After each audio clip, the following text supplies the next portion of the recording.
is Dr. Anthony Levatino. I'm a practicing obstetrician-gynecologist, and I've performed over 1,200 abortions. Today I'm going to describe a second trimester surgical abortion called dilatation and evacuation, or D&E. The D&E is performed between 13 and 24 weeks of pregnancy. After administering anesthesia, the abortionist uses a weighted speculum, like this one, that opens the vagina widely. Because second trimester babies are so large, this greater access facilitates a late-term abortion. Late-term abortion requires that the cervix be prepared 24 to 48 hours in advance with laminaria. Laminaria is a type of sterilized seaweed that absorbs water over 8 to 12 hours and swells to several times its original diameter. Once removed, metal dilators can be used to further open the cervix as needed. Once the cervix has been stretched open, the suction tube is placed inside. A baby at 20 weeks gestation is as big as the length of my hand, from head to rump, not counting the legs. The suction machine is turned on, and pale yellow amniotic fluid surrounding the baby is suctioned out through the catheters. With babies this big, they don't fit through catheters this size. The baby's bones and skull are too strong to be torn apart by suction alone. This is a Sofer clamp. A Sofer clamp is made of stainless steel. It's about 13 inches long.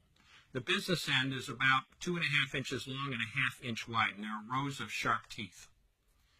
This is a grasping instrument. When it gets a hold of something, it does not let go. The abortionist uses this clamp to grasp an arm or a leg.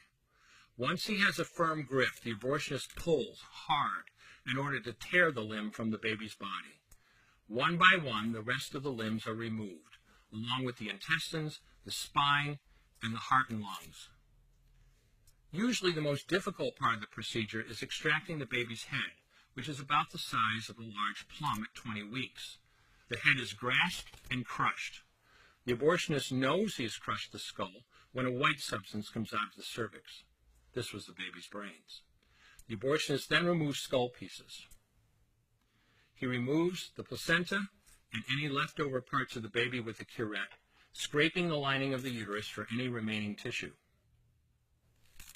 The abortionist then collects the baby parts and reassembles them to make sure that there are 2 arms, 2 legs, and all the pieces. Once all the parts have been accounted for, the abortion is complete. For the woman, this procedure carries a significant risk of major complications, including perforation or laceration of the uterus or cervix, with possible damage to the bowel, bladder, and other maternal organs. Infection and hemorrhage can also occur, which can even lead to death.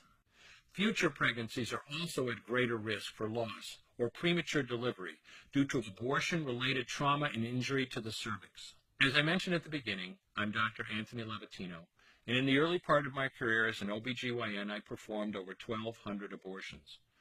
One day, after completing one of those abortions, I looked at the remains of a preborn child whose life I had ended, and all I could see was someone's son or daughter. I came to realize that killing a baby at any stage of pregnancy for any reason is wrong. I want you to know today, no matter where you're at or what you've done, you can change. Make a decision today to protect the preborn. Thank you for your time. I will no longer do any more abortions. When you finally figure out that killing a baby that big for money is wrong, that it doesn't take you too long to figure out it doesn't matter if the baby is this big or this big or this big or maybe even this big, it's all the same. And I haven't done any since then, and I never will.